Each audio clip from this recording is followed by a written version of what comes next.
Good afternoon, David. Good afternoon, David. How goes it today? Sunny, nice, pleasant. It is a nice, pleasant day. Sorry about having to get out of my chair there, David. Get phone to get Facebook up.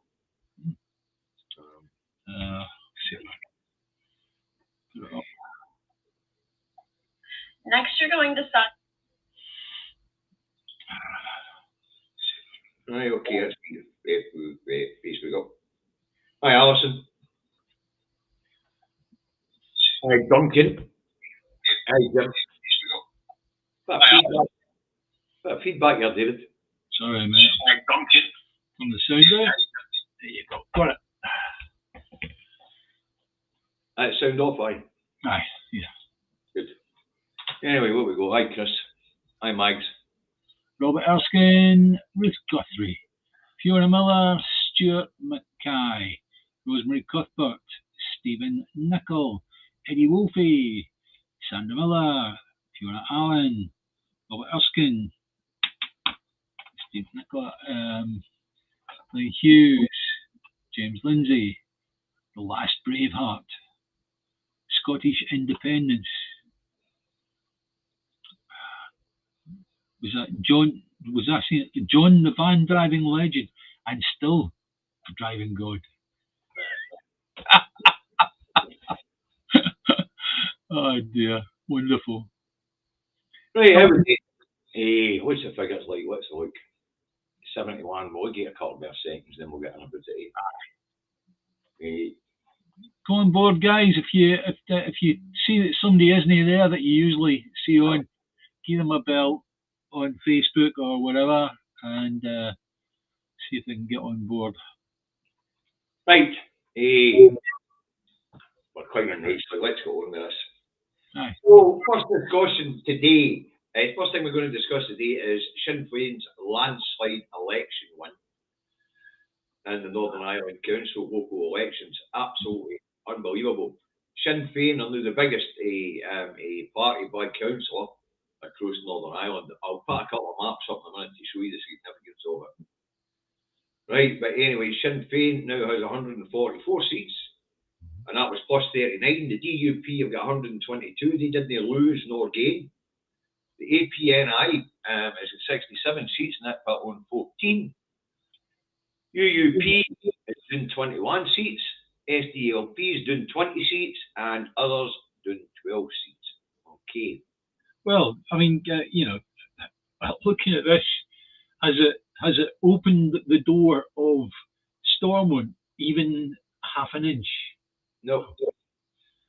I honestly wonder how the people of Northern Ireland feel about that situation, especially those who might support the DUP. Do you not think that your legislation or your legislature should be open and working for the people of Northern Ireland? Of course it should, but now if we have a look at the map of Northern Ireland, the green is the nationalists, and the orange is the unionist areas. Yeah. Okay. As you can see, the nationalists have almost taken everything, including Belfast. Yeah. Although they won't get administration in Belfast because the unionist parties will come together and keep about, I think. But they are the biggest party by seat and by a long way in Belfast. So that's all that's left of unionist strongholds. Yeah, we can say for definite that people, if given the choice, mostly in Northern Ireland, they will vote for either Sinn Féin or one of the, let's call it Republican type parties, yeah, as against the DUP and more unionist parties like the UUP, whatever, right? But where now? Where do you go now? There isn't a legislature open so that they can take the ballot boxes out of their cupboards. And that's what we're always saying about the SNP. And it's important to back the SNP because they are the only party that's capable of taking the ballot boxes out of the cupboards. Question is, are they going to take them out the fucking cupboard? But that's a different question. So, absolute landslide for Sinn Féin. Michelle O'Neill, cock a hoot. Mary Lou McDonald, over the moon. And of course, it's the neutral parties who really hold the key to what's going on in Northern Ireland. You know? But, yet again, it's this thing of it doesn't matter. If in Scotland you've got like 4.5 million people that support the idea of independence, unless you've got a political arm to get the ballot boxes out of their cupboards, you go nowhere. And it's the same with Northern Ireland. Okay. Northern Ireland, they've got loads of people that looks like would support a border poll and get it away, but nobody's going to offer them a border poll unless it's forced through the Good Friday Agreement. Well, you know, it's a matter of getting to a point where they can decide for themselves. Well, they get to ask themselves the same question every 7 years. So, but if Stormont isn't open, who's going to ask that question? They'll actually, a referendum could be run by the UK and Irish governments jointly. But it's not going to happen, is it? You know, in other words, even though it's in the Good Friday Agreement that there should be a border poll offered every 7 years, then the people are not going to get a chance to do that because the people that have the power and the strings in this fight are not going to open the doors. They're not going to take the ballot boxes out of their cupboards. Well, we'll see. Yeah. They've got probably a better chance than us at this point. They've got a legal right to ask themselves a bloody question. We don't have a legal right to ask ourselves that question, apparently. Exactly. Yeah. But anyway, let's move on. So, absolute crushing landslide for Sinn Féin.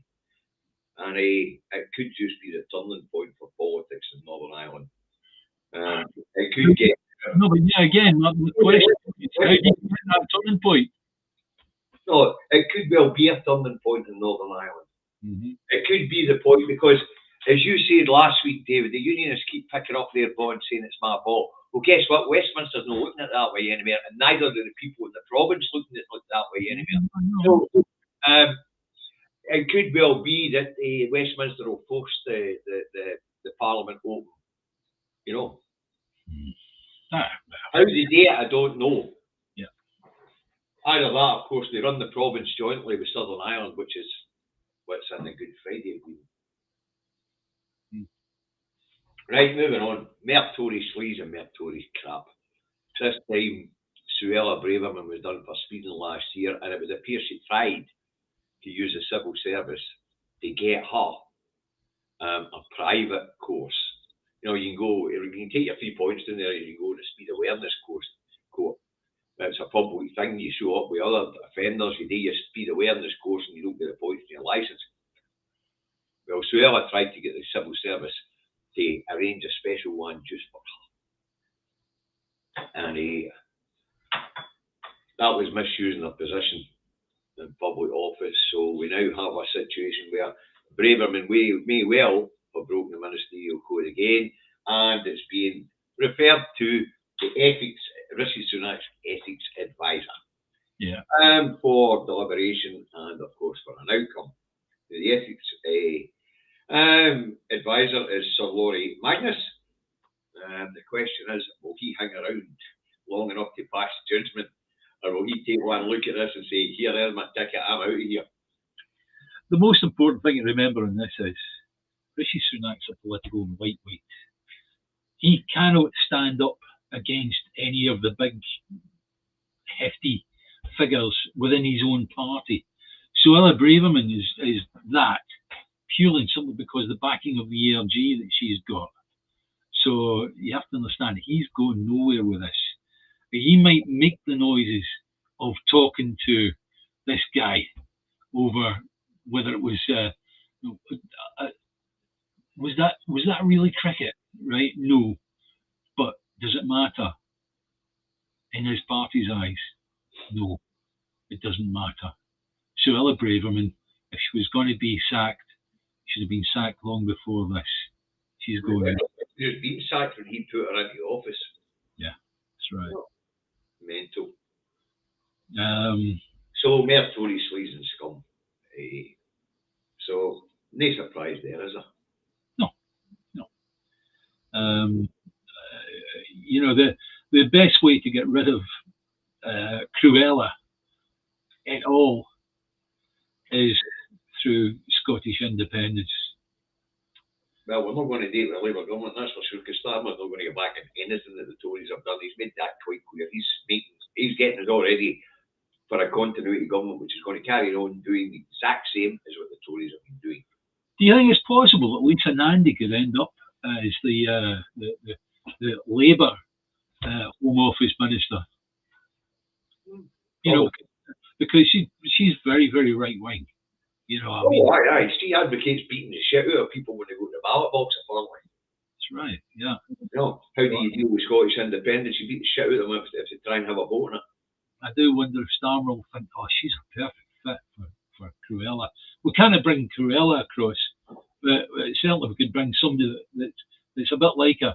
Well, let's put it this way. They wouldn't be fair to travel to bring her across with it. They're on the same bloody sheet. Yeah. You know, make Brexit work, spanner.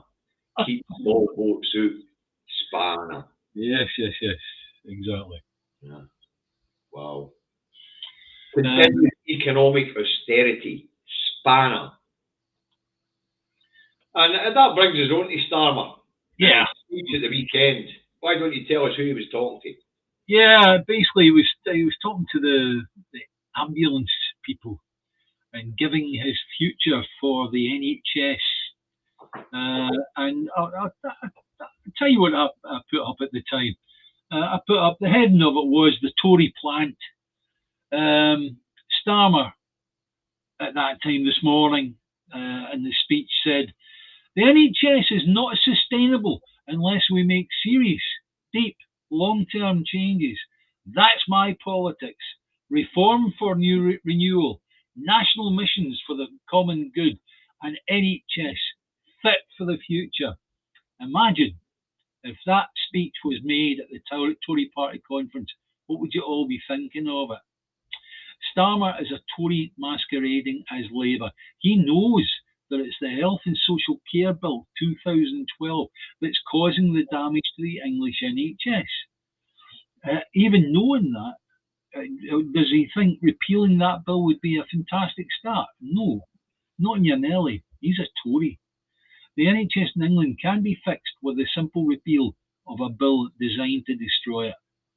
And that's what because if I remember right, he also said, and I can see Nancy put this one up, he said that the NHS wouldn't survive another 5 years of Tory government. The NHS isn't going to survive Starmer either, because what he's talking about with national missions here, what he's talking about is privatisation under the guise of renewal.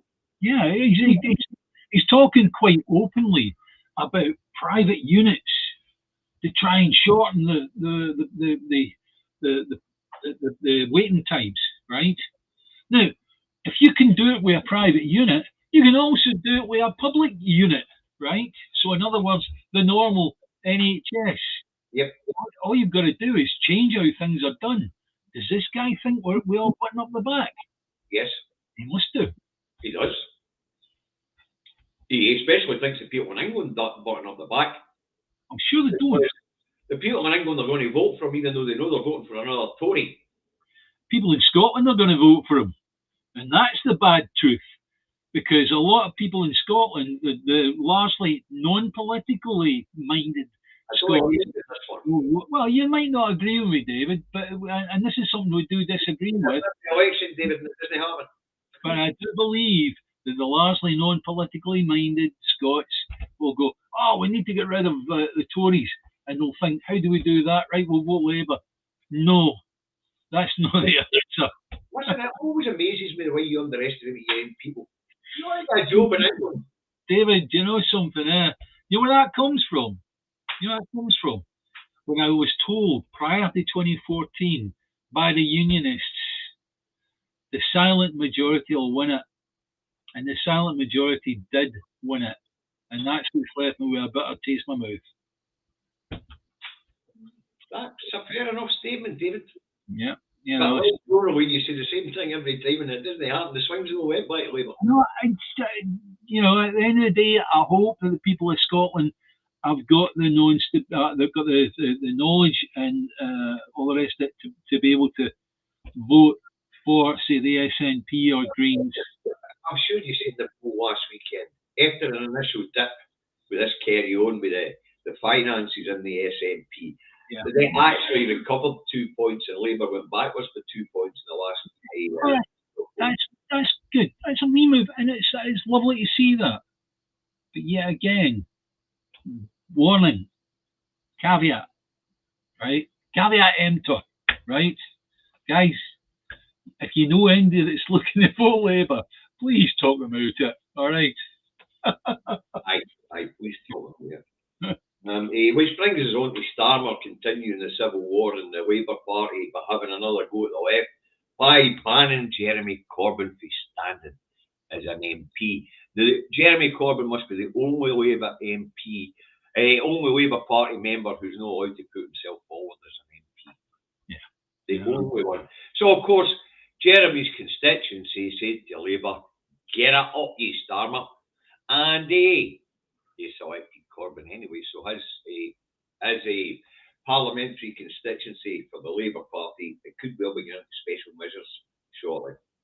Well, we did talk prior to coming on in line about the fact of could Jeremy Corbyn actually start off a radical breakaway party in order to deal with a situation where the man effectively cannot get his democracy. He's not allowed to actually run. My argument with that would be that I don't think Corbyn's got it in him to do that. But I could be wrong. That will really tear the Labour Party in two. Yeah. Because the left-leaning members of the Labour Party will go and join Corbyn's party. Yeah. If that did happen, I think you can actually almost guarantee the Tories would be back in power at the next election. I'm not so sure. I'm sure Corbyn and the Labour Party could go into coalition with each other with Corbyn standing as a leader and Starmer as a sidekick. you have to understand it's like you would basically unzip the Labour Party down the middle. You'd split their vote. Yep. You would. Yet again, it would be the largely politically minded, non-aware that would make that happen, because they've all been listening to Starmer for the past while, thinking, oh yeah, he'll do. We'll get him into number 10, and we'll get rid of the Tories. I'm sorry to say that's what's going to happen actually, but if you look at the left-wing commentators down that road, they are not impressed with Starmer at all. They will tell you straight he's a Tory. There's one guy that does surprise me at the moment. Is James O'Brien.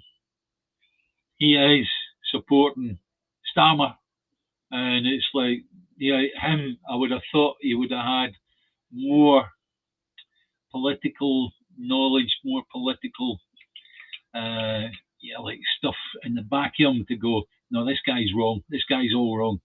This guy's a Tory. You know what I mean? So. Well, yeah. But as I say, this is unprecedented and it's non-democratic as well. And the people in Jeremy Corbyn's area must be bloody raging. I have to say, it's like non-democratic for me is just more par for the course. It's like if you figure the Labour Party, they get in, they're not going to give us a Section 30. They're not going to say, Scotland, we realise that you've lost all your democracy. We're going to give you that back. No, they're not. Under Starmer, definitely, that is not going to happen. No, listen, governments traditionally don't repeal what other governments have done. We've seen that down through the years.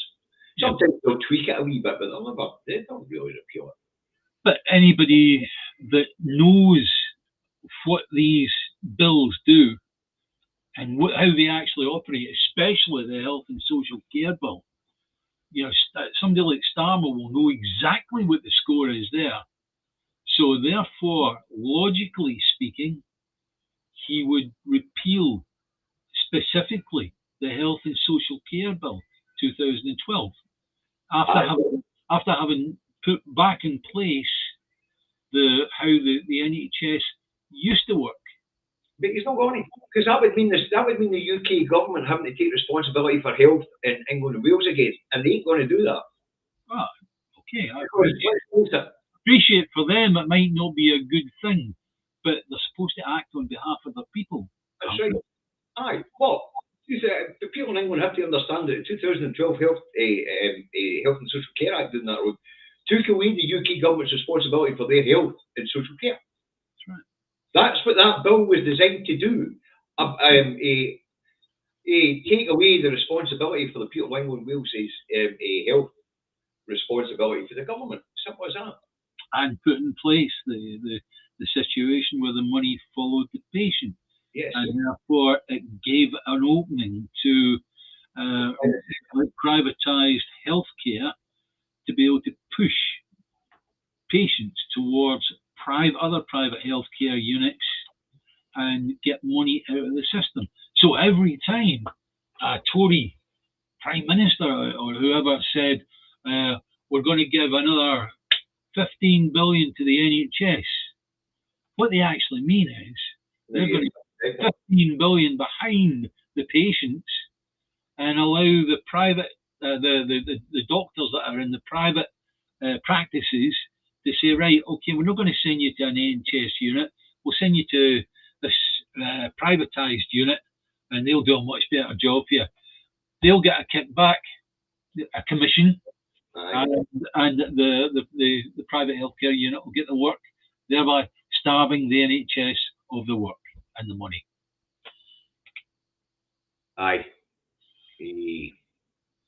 So, as I say, see when you talk about the problems at the SNP, but when we look at the problems within the Labour Party and within the Tory Party, the SNP have not really got any problems. Yes, I know. You know, nearly have. Which brings us on to one that I'm going to throw in because it came up in the news this morning. Margaret Ferrier loses appeal over Commons ban, and it looks like there could well be that by-election going ahead in Rutherglen and Hamilton West constituency. So that will be a big deal because that'll give us, if there's a by-election, that'll give us a hint of how things might go at the general election. If the SNP hold that seat, then that'll be a good thing. If the SNP don't and Labour take it like expected. I always feel that in a situation like that where a politician has lost it's going to be put up for by-election, the seat that they're in, I always feel it really goes against the party. We've seen that down south with the Tories, where they've lost, right? Doesn't make it right. That's what I mean about it being a good barometer. If the SNP take it, then you know that the vote is really holding up. Labour take it, then you know. Yeah. As you say, these votes are like midterms. You never know. They're either a vote of approval or disapproval of the sitting government. You know. Yeah. Yeah. So we'll see what happens there. There could well be a by-election coming up, and Rutherglen and Hamilton West constituency. And as we know, Holmes has been beating these streets recently. Because he thinks there's a by-election coming along. Yeah. Yeah. Right, so let's move on. England and Wales suicide stats are up 6.7% since 2019. Yeah. Not good. No, obviously not good. You've got to look at where the stats come from. It's 2020. It's the stats are talking about 2020. 2021. I'll get away. You're still slap bang in the middle of a pandemic and all the rest of it, right?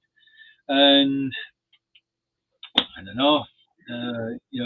Are we really in a situation where we're by this mentally, psychologically by this? And yet again, these stats, I don't know if this is the case, but mostly it'll be men that have committed suicide. It is mostly men. Anyway, in the 2021 census, there was 5,583 suicide registered in England and Wales, equivalent to a rate of 10.7 deaths per 100,000 people. Yeah. Well, this is statistically significantly higher than the 2020 rate of 10 deaths per 100,000 people. It is consistent with an ongoing rise. It's been rising consistently since 2019, believe it or not. The male quotient of that is? Around 3/4 of suicides were males at 4,129 deaths, or 74% of those who committed suicide. Consistent with long-term trends, and equivalent to 16 male deaths per 100,000 of population, and there was 5.5 deaths per 100,000 when it came to female suicides. Yeah. Right. Among the females, the age-specific suicide rate was higher in those aged 45 to 49.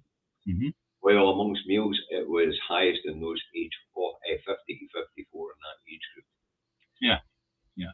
So, not a good direction of travel doing that. What I'm going to say is I've seen a lot of reports on suicide rates, right? And do you know where in actual fact it's highest? Australia. Yeah, Australia, where they've got a particularly high suicide rate in the farming community, and it's like, you know, I've watched that. The Americans obviously got a big one, because if the farm is making money, then obviously the bank foreclose and all the rest of it, and they'll just take the land and do whatever they want to do with it. Simple as that. So I'm wondering if there is a higher suicide rate in the agricultural side of things in the UK. Yeah, we must try and research that. I know the National Union of Farmers had started a service for people to get in contact if they were feeling suicidal. Apparently depression is high amongst agricultural workers. Yeah, which is awful. I mean, we rely on these people to eat. Aye. And having them in any kind of bad state whatsoever is just untenable. It's unthinkable. The next one on the books is Meta fined $1.3 billion for transferring their information to the United States. All I can say is, where's my share? Aye. Data mining, aren't they? And then transferring that information to America so they can continue the data, if they can add it into their stats. But anyway, this is not the first time. The first time was blooming Cambridge Analytica, right? Same thing. It's okay. It might be, but there's further stuff that's going on after that. What they did was they transferred all of that database, all that knowledge base about European users of Facebook to the US. Yep. And that being done, $1.3 billion doesn't cut it. Yeah. That's a drop in the ocean, and as far as I'm concerned, that should come right out of blooming Zuckerberg's back pocket, and then we should go looking for the rest, which should be in the hundreds of billions of dollars. Thanks for that donation, Scottish Independence, and yes, you can fake a union. I'm just doing the comments for some reason. There's no moving on my screen. Right, so Meta fined $1.3 billion. That'll go to the European regulator, although it should go to the end user. But when you think about it, $1.3 billion against the amount of people in Europe, we give it something like 2 pence a head or something like that, Well, you've got to read the big check dropping into the bank, David. I mean, when the population of Europe, it's 500 million, isn't it? Aye. Right. So 500 million, and there's so £3 each. Aye. Sorry, $3 each. There you go. Aye, there you go. A cup of coffee, innit? Aye. A cup of coffee on Facebook.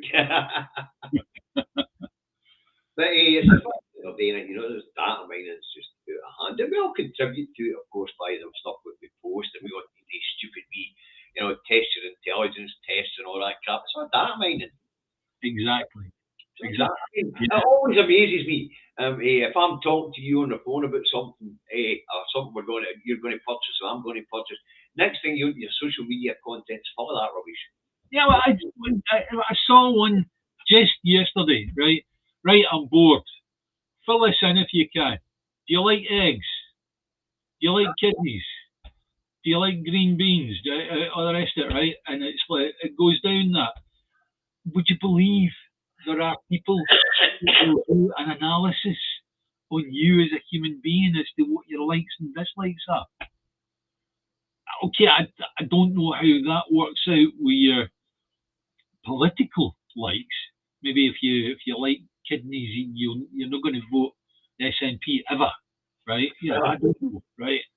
But certainly there are people that do an analysis on this, and it's basically it's for sales.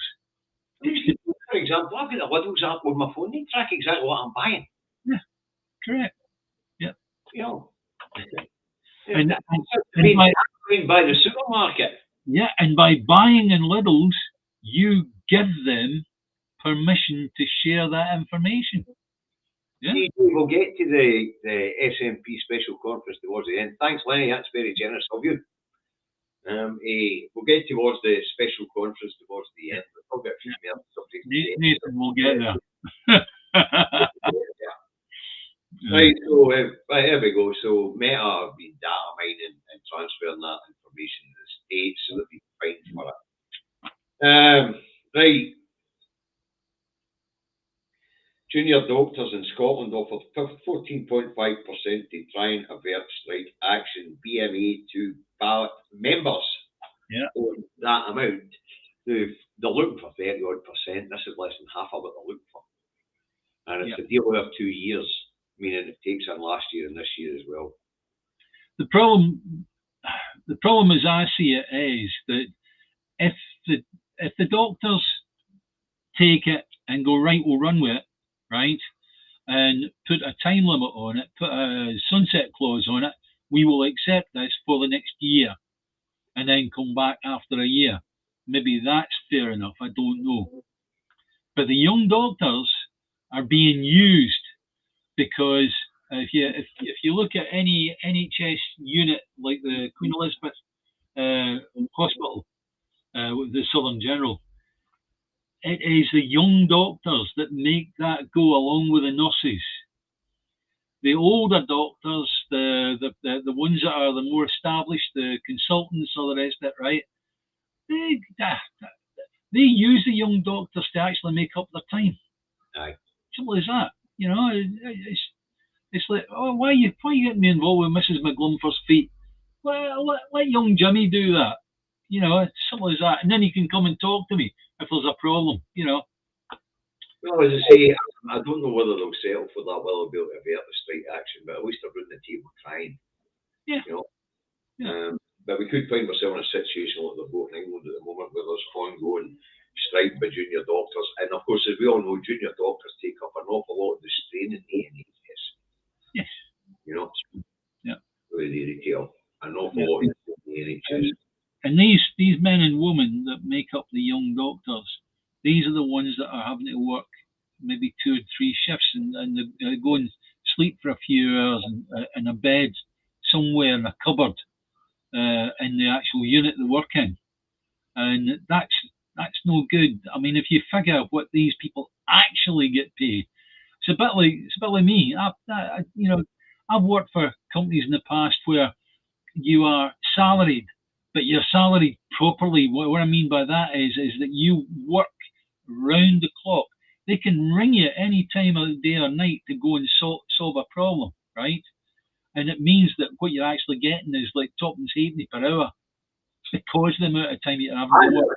Who's are working? It works out less than minimum wage, of course. It does.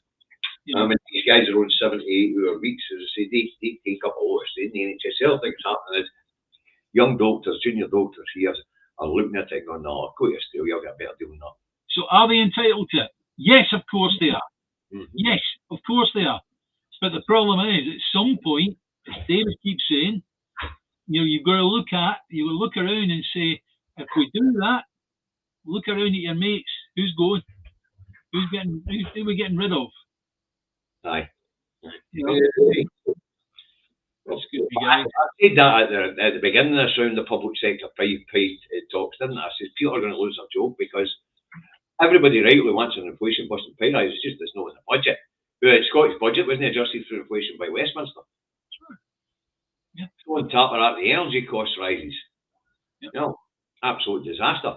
Anyway, hi David, hi Dylan. Mind your ears on the candle and the naughty step. All right. Oh hell, I'm under pressure now. Aye. The wife's just arrived at the house. I'm not going to have much longer to go anyway. She just need to wait. So, anyway, the junior doctors, I say, they do very important work. A lot of them are fleeing our shores. That's right. Heading for New Zealand, heading for Australia, heading for Canada, heading for America. Yeah. And we were getting better deals, better paying conditions, better working conditions, and a much better work-life balance than what they get here. If I remember correctly, there's another part of the world where I actually wrote about this happening, and it was the situation with Cuba. Cuba were running out of doctors, and they ended up getting help from Panama, I think it was, from doctors coming across from Panama on a rotation to help in Cuba. And that's how bad it got. It got to the point where there was next to no doctors in Cuba. That's because what was Cuba's biggest export? Doctors. They train more doctors than anybody else. They export doctors all over the bloody world. It's ironic they end up with any doctors in their own bloody land. A doctor in that situation has got to look at other countries and see all these doctors driving around in the latest sports car, big houses and all the rest of it. And then in Cuba, they're driving a 57 Chevy. It's been painted and welded for, to within an inch of his life. And they think, nah. 57 Chevy convertible's a classic, man. Aye, but not for a doctor that's maybe got a few million, potentially a few $1 million of a wage coming in, so. Aye, but you see, that was Cuba's biggest export.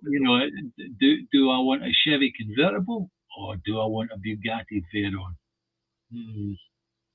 And apparently, John's still got 18 days left in his Facebook ban. Where he goes.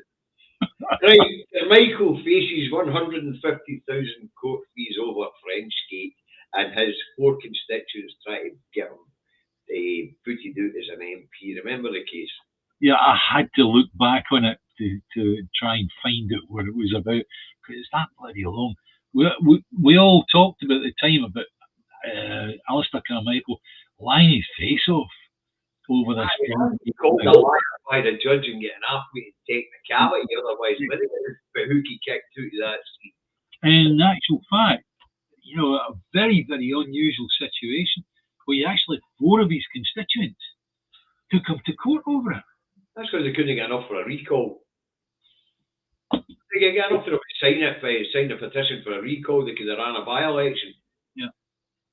But they couldn't get enough because Carmichael's got one of the safest seats in the UK. Right. So, consequently, what we've got is a situation whereby Carmichael is going to have to pay his own court costs. Well, he went to the courts and asked them to make these 4 constituents that took him to court our Frenchgate and his lying. He went to court and asked the court to put the costs on them. Yeah. You froze up there, Dave, just as you were about to say that. Oh, here he comes again. Right. Sorry about that. Anyway, we've got a situation where Carmichael went to court and he asked the court to make the constituents pay his costs, and the court went, no. No, you pay your own costs. Yeah. So it looks like he's going to get 150,000 bills slapped to him. How's he going to be able to pay it? I don't know. I don't know how wealthy the man is. To be honest with you, it's like, I would like for the people that vote Lib Dems in to realise that Lib Dems are not who you think you're voting for. You vote for a Lib Dem, what you're basically doing is you're voting for whoever they jump into bed with. That's if there's a need for them to jump into bed with somebody. Yeah. And to be honest with you, it's like we know fine well there's a very good chance of it being a hung parliament this year or this time again. So therefore, come on, guys, anybody that's voting for Lib Dems, please think about it.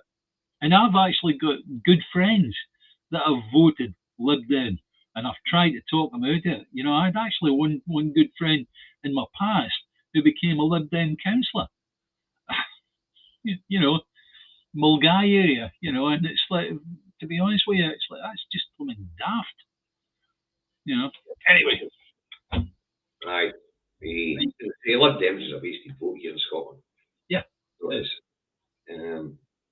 So Carmichael faces a big bill. If you remember the lassie that was talking about she was going to become the next Prime Minister, there was a Lib Dem last. What was she called again? The one that was the one that was proud your white bears then, was it not? It was Mulgai. I think it was Mulgai. I think it was Mulgai she represented. Yeah, but who she kicked out in the last general election, didn't she? Right.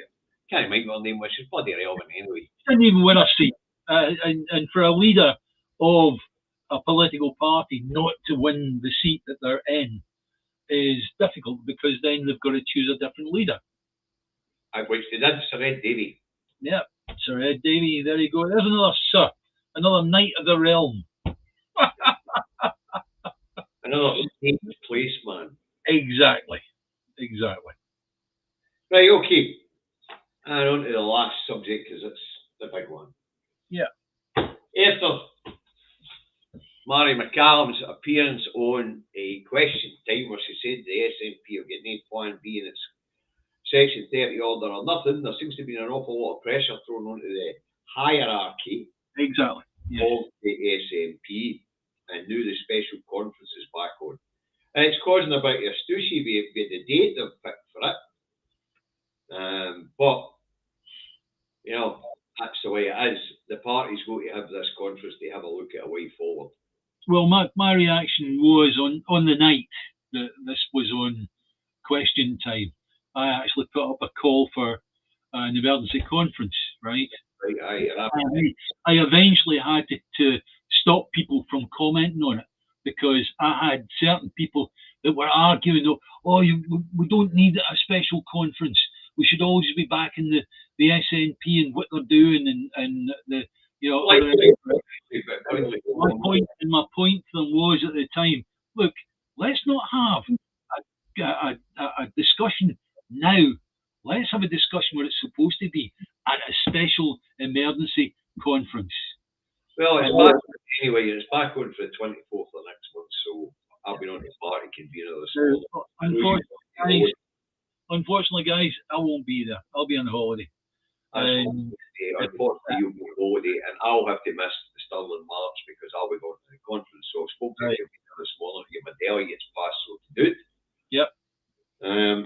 So I'll be at that conference, and I'll be putting my tuppence worth in. Yep.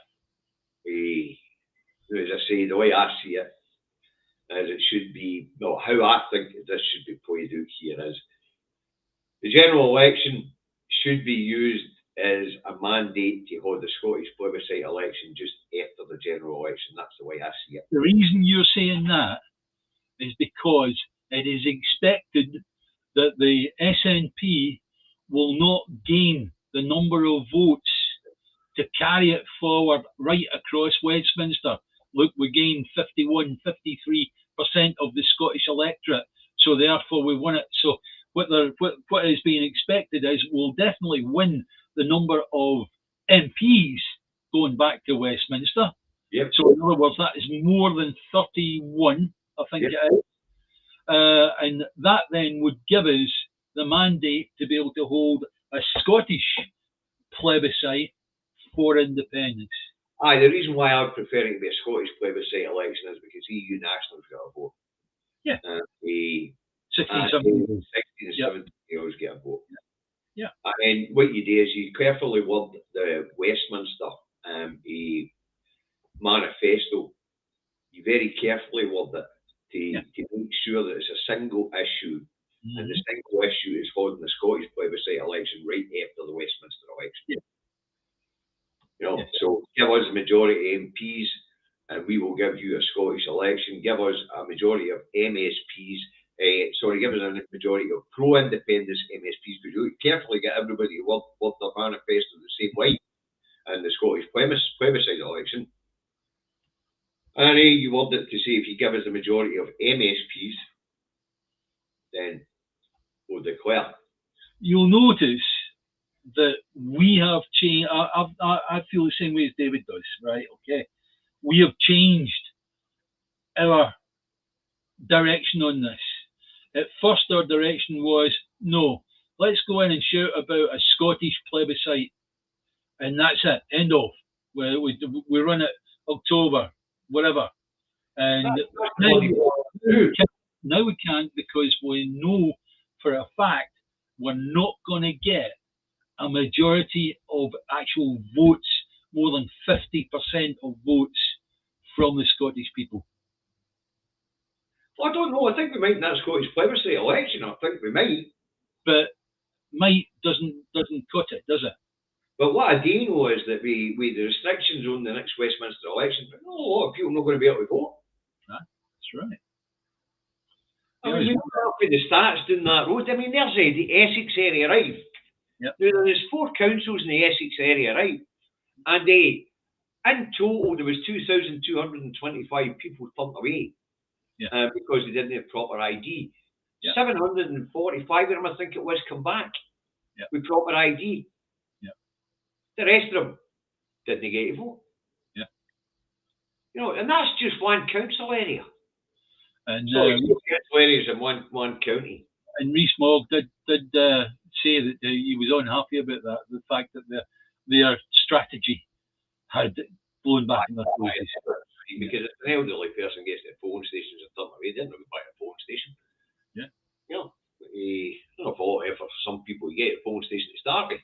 But as I say, back to our situation here, Holmes has been forced, I think his hand has been forced on this special conference. Because of what was said in that I'm prepared to give him the benefit of the doubt, David. It's no case of he's been forced. It's the fact that the hierarchy round about him, the ring of steel that goes round about the First Minister, the same as it did with Nicola Sturgeon, have been forced to open up and go, yeah, fine, there's got to be a special conference. I think Humza would have been for that anyway. I don't know. I mean, the reports I'm seeing is they're talking about long grass crap again. You know? Well, getting to 60%, sustain 60% support in the polls. You fucking forget it. Yeah, nobody I know now wants that. There might be a few. There might be a few that want that.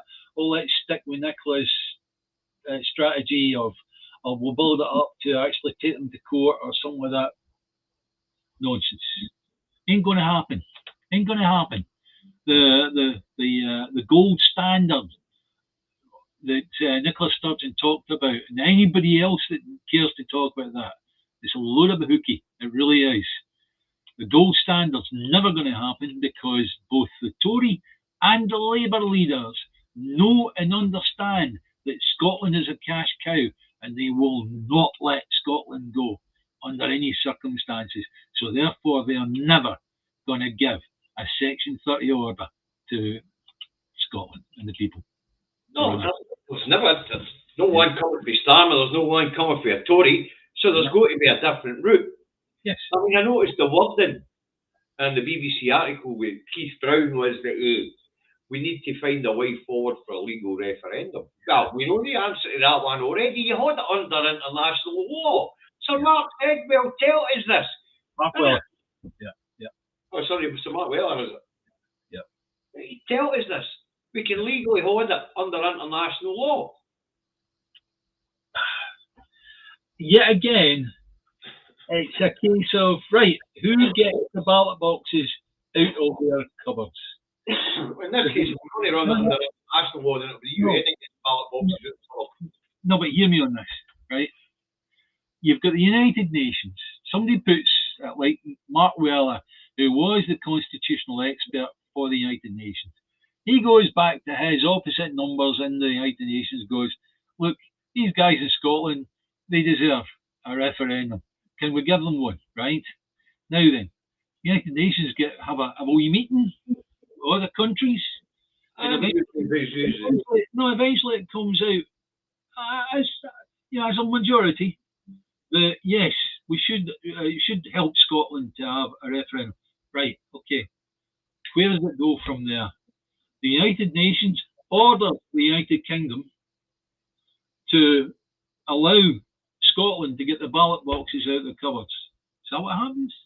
No, or do they order the United Kingdom government to pass a Section 30 order? The actual mechanics of this process are the things that are missing, and I really need answering. Yeah. Aye. David, this special conference should be simply to say, right, guys, if you in the hierarchy are saying that we've got to wait for a Section 30 order, then fine. We'll place a table at the exit so everybody can hand in their passes. Hand in the membership. Because this is going nowhere, and I'm not interested. I'm a member of the SNP, not to get a free bridge tolls, although I'm very thankful, not to have free tuition for my kids, which I'm very thankful for, and I've got another one that's going to be going through university tuition in a year's time, right? But I'm in it for independence. That's why I'm an SNP member. If SNP are not going to give me independence, then the only thing I can do is go, well, guys, get on with it. I'm not interested. Duncan, I don't actually agree with you there. The natural progression of the SNP feel is to move to the Greens because they're established, they've got representation, they have experience in government. People will no shift to the Alpha Party as long as Alex Salmond's in charge. It would be the Greens I would go to. Aye. But, a logical step would be to move an established independence party to another established independence party. You don't go to an unestablished party with no actual experience of running Scotland. Yeah. You've got one guy there, Alex Salmond, the rest of them are basically unknowns. Yeah. Whereas the Greens are established, and it's the logical step would to be to go to Greens. Okay, so at this special conference, when I'm not talking to you here, David, I'm talking to anybody else that might be on here that might go, right? Are you going to sit there quietly and listen to the thing being put to you that you're going to have to accept that we're going to wait for a Section 30 order? Or are you, at that conference, going to stand up en masse and tell all those on that stage that you'll do as we, the membership, say? Well, I would be certainly standing up telling them that they would be say. Well, I think and if the motion put before us is that we wait for a Section 30 order, then that motion will be voted down, I can assure you. Well, I really don't think that a motion will be offered. I think they'll do the emergency conference and the members will just be told what's going on. There'll be no vote. That's it, it'll be closed. And then what will happen will happen. And for me, I'll be leaving the SNP. Simple as that. Well, as I say, the Tories say they won't recognise the Greens as independent support, only SNP. But that's something you and I have been saying. Yeah. In this next election, there isn't a split in the vote. There's the SNP 1, a different party 2. It's a first past the post election. right. And we'll all go to get behind the SNP, simple as that. Because you're absolutely correct. But as I say, reading the articles I've read, nothing's off the table. Which, as I say, it surprised me that we lasted Thursday night, because soon as I'd already said that nothing was off the table. Yeah, to me that was an utter shock, because I had more or less made up my mind. Oh, we're going to get to the point of an election, and it's going to be offered as a plebiscite. Well, as I say, you know yourself, David, I put a video out Friday night, and I says that the very definition of madness is to keep doing the same thing and look for a different outcome. Yeah. But I also see that they're also looking at independence conventions to bring Civic Scotland in as well. You'll not get Civic Scotland around the table. Yeah. If you think you're going to get anybody for the Labour or the Tory side of Civic Scotland around that table, you're wrong. I mean, I don't know if any of you remember, but during the run-up to 2014, we had Labour for Independence, you know, Yes. and this rather endearing chap, I forget his name now, he was the leader of Labour for Independence. And I even knew a couple that were Labour for Independence and actually came campaigning. But I've got to say now, if any of you are Labour and you are figuring to be part of a campaign for Scottish independence as Labour, no. Labour will get rid of you. Oh, they've already punched people like Alex Bell and that out of the party. They were left-wingers. That's right. Yes. So, well, I mean, Alex, I don't know what happened to Alex, but he ran a good campaign for Labour. He wrote a nice letter at the end of it, apologising for all those that hadn't made it, hadn't made it across the line. He was hoping to change the Scottish Labour Party. He was, aye. As I say, to be fair with Alex, I campaigned with him and all. Yeah, from the inside. Labour, SNP, Radical Independent, I campaigned with them all. Yeah, it was a shame. Of course it was, right? But I think what we've got to be looking at this time is, if anybody's got the idea, all of a sudden you're going to get a Labour for Independence. No, you're not. If you are Labour and you've got a figuring to get independence for Scotland, you better think twice and actually start backing one of the Scottish independence parties, because Labour are not. Apparently Salvo's got 100,000 signatures or something like that, but it's been scammed by Facebook. Well, there you go. I haven't heard this story. I think Gordon Ross was on about it today, to be honest with you. Yeah. But Mark, you're right, independence is taken, not given. Obviously, being a modern democracy, you would expect your neighbours to respect democracy. But obviously they don't respect democracy, and it is going to have to be taken. And it's going to have to be taken via the ballot box somehow.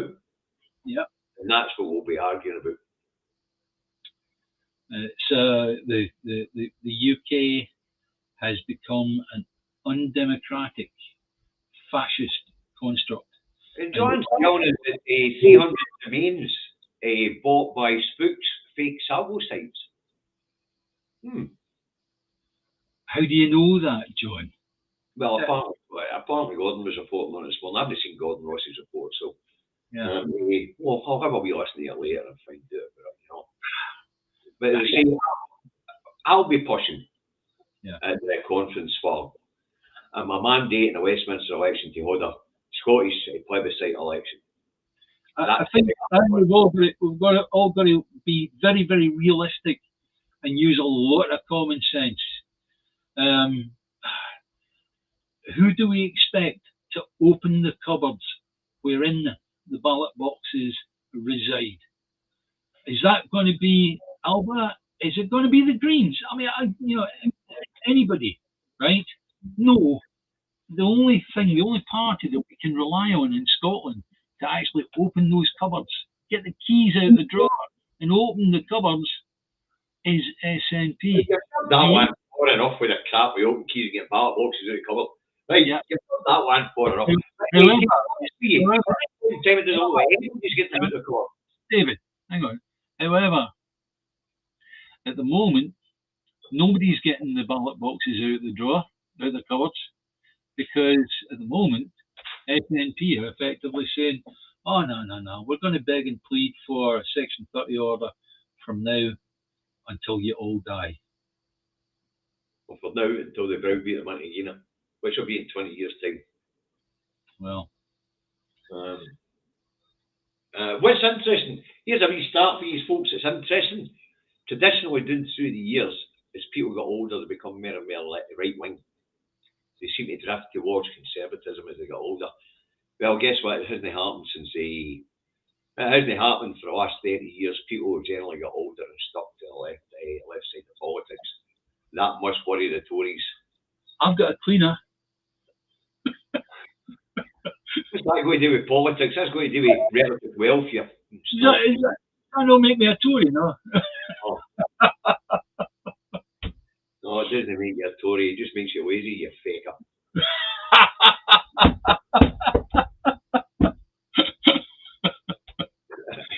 Oh dear.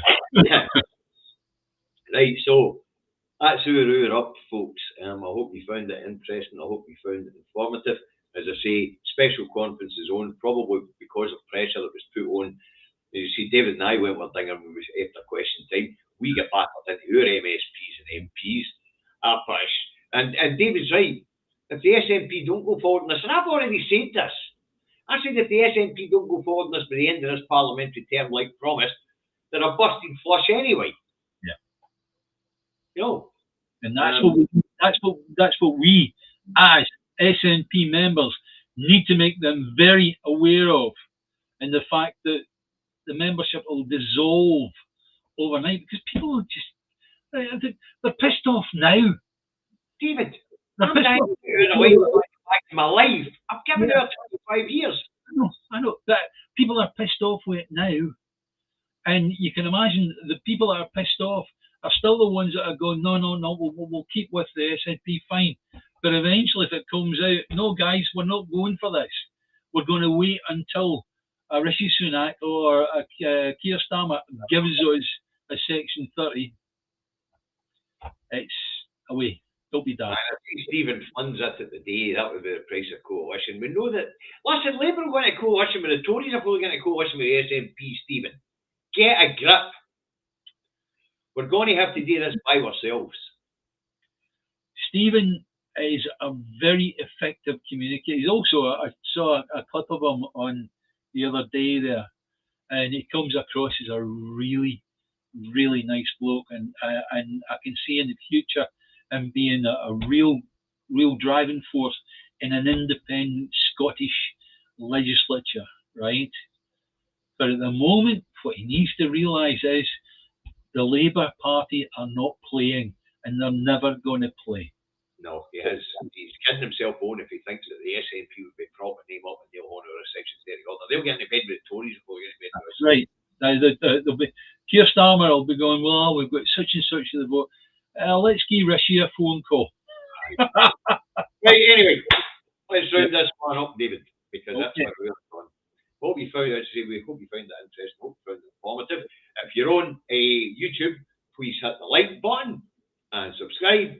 Thank you for those who made donations to the food banks today. Very generous of you. And if you're going to share this on Facebook, which give me a couple of minutes when we finish the broadcast to make it public. Interesting, the last show's viewing figures on Facebook was 2,300 odds. That's not bad. No, that was a Thursday show. That's not bad. No. Now, if you did like us, now hit the like button. We are the Two Davies. If you didn't like us, we are the Alistair Carmichael Appreciation Society. Right, I just leave one thing for us today, Davey. Right. Bye, Davey. Bye, Davey. Bye, guys.